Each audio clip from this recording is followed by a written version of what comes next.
10ನೇ ತರಗತಿ ಪ್ರಥಮ ಭಾಷೆ ಕನ್ನಡ ಪದ್ಯ ಭಾಗ 2 ಹಕ್ಕಿ ಹಾರುತ್ತಿದೆ ನೋಡಿದ್ದೀರಾ. ಈ ವಿಡಿಯೋದಲ್ಲಿ ನಾವು ಈ ಪದ್ಯ ಭಾಗದ ಅಭ್ಯಾಸ ಪ್ರಶ್ನೆಗಳು ಮತ್ತು ಅವುಗಳಿಗೆ ಸಂಬಂಧಿಸಿದ ಉತ್ತರಗಳನ್ನು ನೋಡೋಣ ಬನ್ನಿ. ಕೊಟ್ಟಿರುವ ಪ್ರಶ್ನೆಗಳಿಗೆ ಒಂದೊಂದು ವಾಕ್ಯಗಳಲ್ಲಿ ಉತ್ತರಿಸಿ. ಹಕ್ಕಿ ಯಾವ ವೇಗದಲ್ಲಿ ಹಾರುತ್ತಿದೆ? ಹಕ್ಕಿ ಕಣ್ಣು ತೆರೆದು ರೆಪ್ಪೆ ಮುಚ್ಚುವುದರೊಳಗೆ ಗಾವುದ ಗಾವುದ ಗಾವುದ ರೀತಿಯಲ್ಲಿ ವೇಗವಾಗಿ ಹಾರುತ್ತಿದೆ. ಹಕ್ಕಿಯ ಗರಿಯಲ್ಲಿ ಯಾವ ಬಣ್ಣಗಳಿವೆ? ಹಕ್ಕಿಯ ಗರಿಯಲ್ಲಿ ಬಿಳಿ ಹೊಳೆ ಬಣ್ಣಗಳಿವೆ. ಹಕ್ಕಿಯು ಕಣ್ಣುಗಳು ಯಾವುವು? ಹಕ್ಕಿಯು ಕಣ್ಣುಗಳು ಸೂರ್ಯ ಚಂದ್ರರು.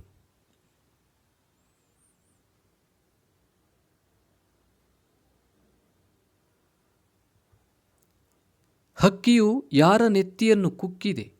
ಹಕ್ಕಿಯು ಸಾರ್ವಭೌಮರ ನೆತ್ತಿಯನ್ನು ಕುಕ್ಕಿದೆ.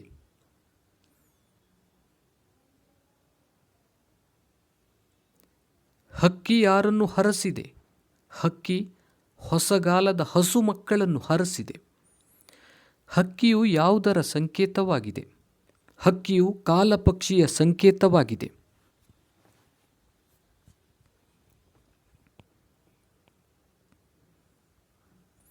ಹಕ್ಕಿಯ ಚುಂಚಗಳು ಎಲ್ಲಿಯವರೆಗೂ ಚಾಚಿವೆ? ಹಕ್ಕಿಯ ಚುಂಚಗಳು ದಿಗ್ಮಂಡಲ ಅಂಚಿನ ಆಚೆಯವರೆಗೂ ಚಾಚಿವೆ.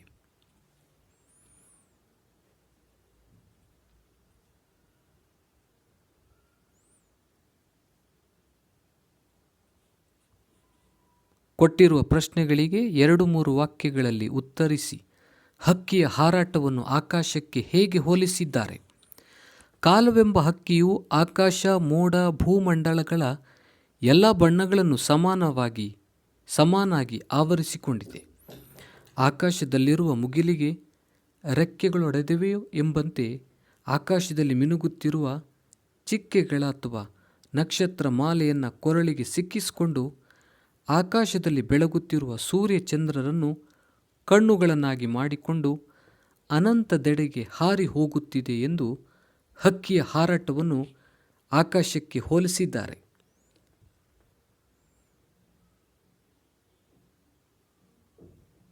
ಹೊಸಗಾಲದ ಹಸು ಮಕ್ಕಳನ್ನು ಹಕ್ಕಿ ಹೇಗೆ ಹರಸಿದೆ? ಕಾಲವು ಯುಗಯುಗಗಳ ಹಣೆ ಬರಹವನ್ನು ಅಳಿಸಿ ಹಾಕಿ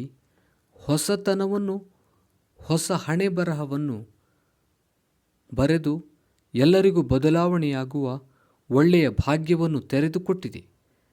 ಹಾಗೆಯೇ ರೆಕ್ಕೆಯ ಬೀಸುತ್ತ ಮೇಲಕ್ಕೆ ಹಾರುವ ಈ ಹೊಸಗಾಲದ ಹಸು ಮಕ್ಕಳಿಗೆ ಹೊಸ ಚೇತನವನ್ನು ಅಥವಾ ಶಕ್ತಿಯನ್ನು ನೀಡುತ್ತಾ ಉತ್ತಮ ಭವಿಷ್ಯಕ್ಕಾಗಿ ಶುಭ ಹರಸಿದೆ.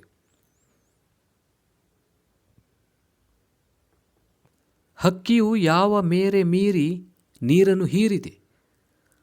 ಕಾಲದ ಹಕ್ಕಿಯು ಬೆಳ್ಳಿ ಚುಕ್ಕಿ ಎಂದು ಕರೆಯಲ್ಪಡುವ ಶುಕ್ರ ಗ್ರಹವೆಂಬ ಹಳ್ಳಿಯ ಮೇರೆಯನ್ನು ಮೀರಿ ಹಾರಿ ಹೋಗುತ್ತಿದೆ. ತಿಂಗಳೂರು ಅಂದರೆ ಚಂದ್ರಲೋಕ. ಈ ಚಂದ್ರಲೋಕಕ್ಕೆ ಹಕ್ಕಿ ಏರಿ ನೀರಿನ ಸೆಲೆಯನ್ನು ಹುಡುಕಿ ಅದನ್ನು ಹೀರುತ್ತಾ ಸಂತೋಷವಾಗಿ ಆಡುತ್ತಿದೆ.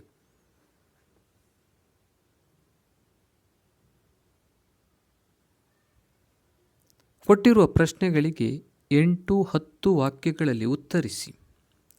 ಹಕ್ಕಿಯನ್ನು ಕಾಲಗತಿಗೆ ಹೋಲಿಸುತ್ತಾ ಕವಿ ಹೇಳಿರುವ ಮಾತುಗಳಾವು? ಕವಿ ದ.ರಾ. ಬೇಂದ್ರೆಯವರು ಹಕ್ಕಿ ಹಾರುತ್ತಿದೆ ನೋಡಿದಿರಾ ಕವನದಲ್ಲಿ ಕಾಲದ ಗತಿಯನ್ನು ಹಾರುವ ಹಕ್ಕಿಯೊಂದಿಗೆ ಸಮೀಕರಿಸಿ ನೋಡುವ ಪ್ರಯತ್ನ ಮಾಡಿದ್ದಾರೆ. ಹಕ್ಕಿಯ ಹಾರುವಿಕೆ ಪ್ರಕೃತಿಯ ಸಹಜ ಕ್ರಿಯೆ. ಇದಕ್ಕೆ ಚಲನಶೀಲವಾದ ಕಾಲವನ್ನು ಹೋಲಿಸಿ ವರ್ಣಿಸಿದ್ದಾರೆ. ಕಾಲ ರಾತ್ರಿ ಕಳೆದು ದಿನ ಬೆಳಕಾಗಿ ಹೀಗೆ ಪುನರಾವರ್ತನೆಯಾಗಿ ಮೇಲೆ ಕೆಳಗೆ ಸುತ್ತಮುತ್ತ ಕಣ್ಣು ತೆರೆದು ರೆಪ್ಪೆ ಮುಚ್ಚುವುದರೊಳಗೆ ಗಾವುದ ರೀತಿಯಲ್ಲಿ ವೇಗವಾಗಿ ಹಾರಿ ಹೋಗುತ್ತಿದೆ. ಇಂಥ ಹಕ್ಕಿ ಹಾರಿ ಹೋಗುವುದಕ್ಕೆ ತಡೆಯಿಲ್ಲ. ಹಕ್ಕಿಯ ಪುಚ್ಚ, ಗರಿ, ರೆಕ್ಕೆಗಳನ್ನು ಭೂತ, ವರ್ತಮಾನ, ಭವಿಷ್ಯತ್ ಕಾಲಗಳಿಗೆ ಹೋಲಿಸಿದ್ದಾರೆ. ನೀಲಮೇಘ ಮಂಡಲಗಳ ಬಣ್ಣಗಳನ್ನು ಸಮನಾಗಿ ಆವರಿಸಿಕೊಂಡು ಸಮತೆಯನ್ನು ಕಾಣುತ್ತಿದೆ.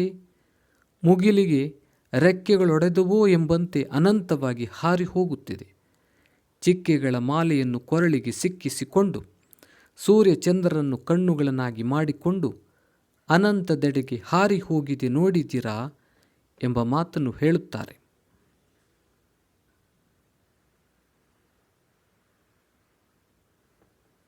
ರಾಜ್ಯ ಸಾಮ್ರಾಜ್ಯಗಳನ್ನು ವೈಭವದಿಂದ ಮೆರೆಯುವಂತೆ ಮಾಡಿದ್ದು ಇದೇ ಕಾಲವೆಂಬ ಹಕ್ಕಿ.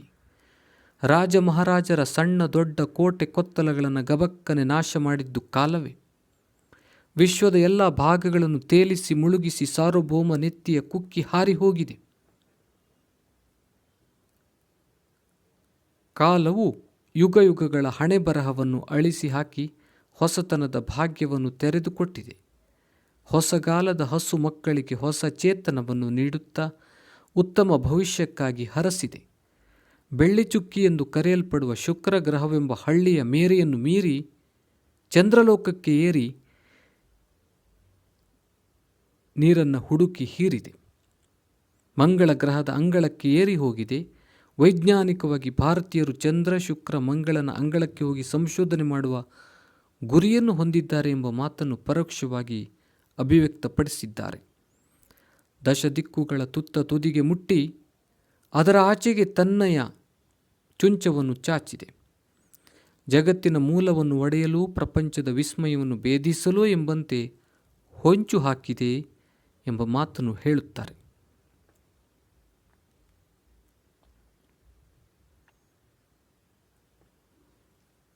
ಸಂದರ್ಭ ಸಹಿತ ಸ್ವಾರಸ್ಯವನ್ನು ವಿವರಿಸಿ. ರೆಕ್ಕೆಗಳೆರಡೂ ಪಕ್ಕದಲ್ಲುಂಟು. ಆಯ್ಕೆ: ಈ ವಾಕ್ಯವನ್ನು ದ. ರಾ. ಬೇಂದ್ರೆ ವಿರಚಿತ ಗರಿ ಕವನ ಸಂಕಲನದಿಂದ ಆಯ್ದ ಹಕ್ಕಿ ಹಾರುತ್ತಿದೆ ನೋಡಿದಿರಾ ಎಂಬ ಪದ್ಯದಿಂದ ಆರಿಸಲಾಗಿದೆ. ಬೇಂದ್ರೆಯವರು ಕಾಲದ ಗುರುತನ್ನು ಹಕ್ಕಿಯ ರೆಕ್ಕೆಗಳ ಬಣ್ಣದ ರೂಪಗಳಿಗೆ ಹೋಲಿಸುವ ಸಂದರ್ಭದಲ್ಲಿ ಈ ಮಾತನ್ನು ತಿಳಿಸಿದ್ದಾರೆ. ಹಕ್ಕಿಗೆ ಕರಿನರೆ ಬಣ್ಣದ ಪುಚ್ಚಗಳಿವೆ, ಬಿಳಿಹೊಳೆ ಬಣ್ಣದ ಗರಿಗಳಿವೆ. ಹಾಗೆಯೇ ಕೆನ್ನನ ಹೊನ್ನನ ಬಣ್ಣಗಳ ರೆಕ್ಕೆಗಳೆರಡೂ ಪಕ್ಕದಲ್ಲುಂಟು. ಅಂದರೆ ಕೆಂಪಾದ ಮತ್ತು ಹೊನ್ನಿನ ಬಣ್ಣಗಳ ಹಕ್ಕಿಯ ರೆಕ್ಕೆಗಳು ಪಕ್ಕಿಯಲ್ಲಿವೆ ಎಂದು ವರ್ಣಿಸುವ ಸಂದರ್ಭದಲ್ಲಿ ಈ ವಾಕ್ಯ ಬಂದಿದೆ. ಸ್ವಾರಸ್ಯ: ಕಾಲವೆಂಬ ಹಕ್ಕಿಯ ರೆಕ್ಕೆಗಳಿರುವ ಬಣ್ಣಗಳ ಭೌತಿಕ ರೂಪವನ್ನು ಕಾಲದ ಗುರುತಾಗಿ ಅಭಿವ್ಯಕ್ತಿಸಿರುವುದು ಸ್ವಾರಸ್ಯಪೂರ್ಣವಾಗಿದೆ.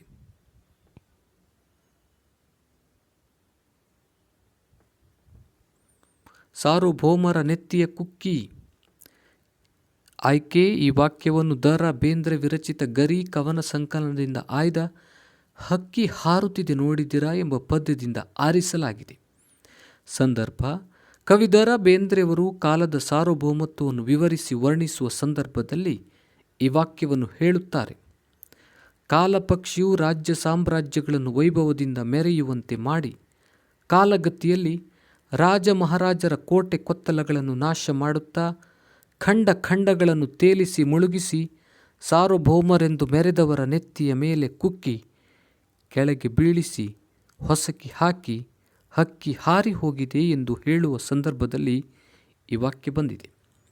ಸ್ವಾರಸ್ಯ: ಕಾಲದ ಗತಿಯಲ್ಲಿ ವೈಭವದಿಂದ ಮೆರೆದ ಸಾರ್ವಭೌಮರೆಲ್ಲರೂ ನಾಮಾವಶೇಷವಾಗಿದ್ದಾರೆ ಎಂಬುದು ಈ ವಾಕ್ಯದಲ್ಲಿ ಸ್ವಾರಸ್ಯಪೂರ್ಣವಾಗಿ ವರ್ಣಿತವಾಗಿದೆ.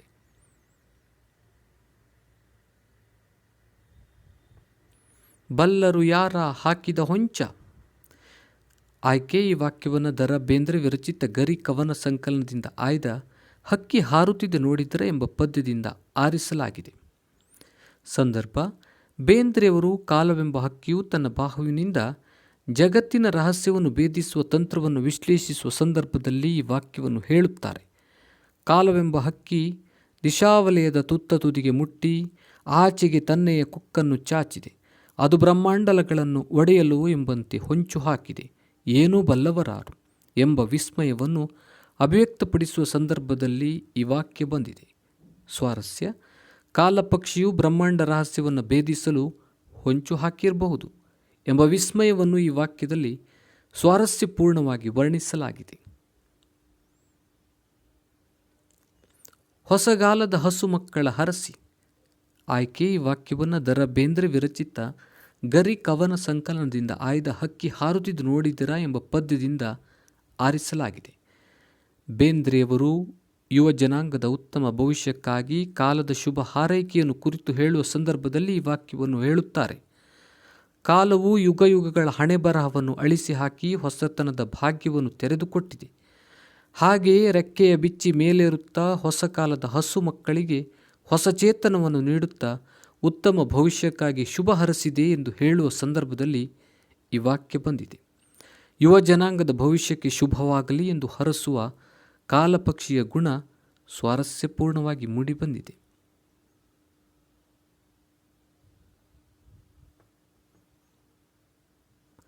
ಮಂಗಳ ಲೋಕದ ಅಂಗಳಕೇರಿ. ಆಯ್ಕೆ: ಈ ವಾಕ್ಯವನ್ನು ದ ರಾ ಬೇಂದ್ರೆ ವಿರಚಿತ ಗರಿ ಕವನ ಸಂಕಲನದಿಂದ ಆಯ್ದ ಹಕ್ಕಿ ಹಾರುತ್ತಿದ್ದು ನೋಡಿದರ ಎಂಬ ಪದ್ಯದಿಂದ ಆರಿಸಲಾಗಿದೆ.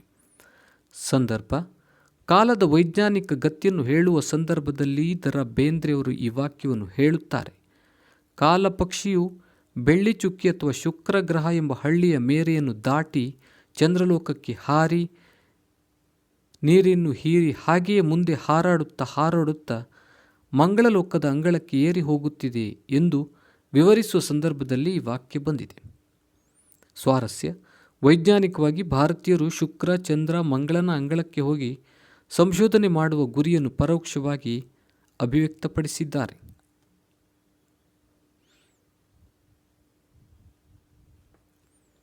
ಹೊಂದಿಸಿ ಬರೆಯಿರಿ. ಹಕ್ಕಿ, ನಾಕುತಂತಿ, ನೀಲಮೇಘ ಮಂಡಲ, ರಾಜ್ಯದ ಸಾಮ್ರಾಜ್ಯದ, ತೇಲಿಸಿ ಮುಳುಗಿಸಿ, ಮಂಗಳ, ಜ್ಞಾನಪೀಠ ಪ್ರಶಸ್ತಿ, ಪಕ್ಷಿ, ಖಂಡ ಖಂಡಗಳ, ತೆನೆ ಉಕ್ಕಿ, ಸಮಬಣ್ಣ, ಭಾಗ್ಯವ ತೆರೆಸಿ, ಅಂಗಳಕ್ಕೇರಿ. ಸರಿಯಾದ ಉತ್ತರ ಹಕ್ಕಿ ಪಕ್ಷಿ, ನಾಕುತಂತಿ ಜ್ಞಾನಪೀಠ ಪ್ರಶಸ್ತಿ, ನೀಲಮೇಘ ಮಂಡಲ ಸಮಬಣ್ಣ, ರಾಜ್ಯದ ಸಾಮ್ರಾಜ್ಯದ ತೆನೆ ಉಕ್ಕಿ, ತೇಲಿಸಿ ಮುಳುಗಿಸಿ ಖಂಡ ಖಂಡಗಳ, ಮಂಗಳ ಅಂಗಳಕ್ಕೇರಿ. ಭಾಷಾ ಚಟುವಟಿಕೆ. ಕೊಟ್ಟಿರುವ ಪ್ರಶ್ನೆಗಳಿಗೆ ಉತ್ತರಿಸಿ. ಕೊಟ್ಟಿರುವ ಪದಗಳಿಗೆ ಸಮಾನಾರ್ಥಕ ಪದ ಬರೆಯಿರಿ. ಸೂರ್ಯ, ಮೇಘ, ಗಡ, ಹರಸು, ಒಕ್ಕಿ, ಕೆನ್ನ. ಸರಿಯಾದ ಉತ್ತರ ಸೂರ್ಯ, ರವಿ, ಭಾನು, ಅರ್ಕ, ನೇಸರ. ಮೇಘ, ಮೋಡ, ಮುಗಿಲು. ಗಡ, ಸಣ್ಣ ಕೋಟೆ. ಒಕ್ಕಿ, ಬೇರ್ಪಡಿಸಿ. ಹರಸು, ಆಶೀರ್ವದಿಸು, ಹಾರೈಸು. ಕೆನ್ನ, ಕೆಂಪು, ಕೆಂಬಣ್ಣ.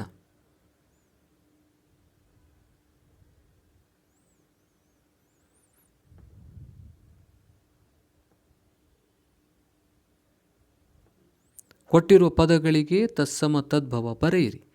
ಬಣ್ಣ, ಬ್ರಹ್ಮ, ಚಂದ್ರ, ಯುಗ, ಅಂಗಳ. ವರ್ಣ, ಬಣ್ಣ. ಬ್ರಹ್ಮ, ಬೊಮ್ಮ. ಚಂದ್ರ, ಚಂದಿರ. ಯುಗ, ಜುಗ. ಅಂಕಣ, ಅಂಗಳ.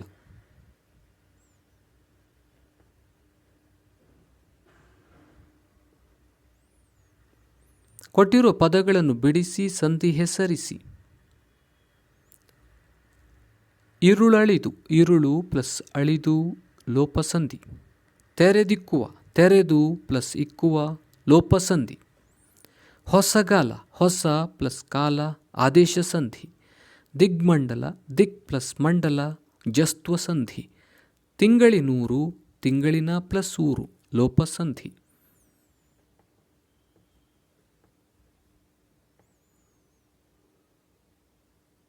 ಕೊಟ್ಟಿರುವ ಅವ್ಯಯ ಪದಗಳು ಯಾವ ಯಾವ ಅವ್ಯಯಕ್ಕೆ ಸೇರಿವೆ ಎಂಬುದನ್ನು ಗುರುತಿಸಿ. ಸಾಮಾನ್ಯ ಅವ್ಯಯ: ಬೇಗನೆ, ರೊಯ್ಯನೆ, ಮೆಲ್ಲಗೆ. ಭಾವಸೂಚಕಾವ್ಯಯ: ಅಯ್ಯೋ, ಓಹೋ. ಅನುಕರಣಾವ್ಯಯ: ಧಗಧಗ. ಕ್ರಿಯಾರ್ಥಕಾವ್ಯಯ: ಸಾಕು, ಹೌದು. ಸಂಬಂಧಕಾರ್ಥವ್ಯಯ: ಆದ್ದರಿಂದ, ಅಲ್ಲದೆ. ಅವಧಾರಣಾರ್ಥಕಾವ್ಯಯ: ಅದುವೇ, ನೀನೇ.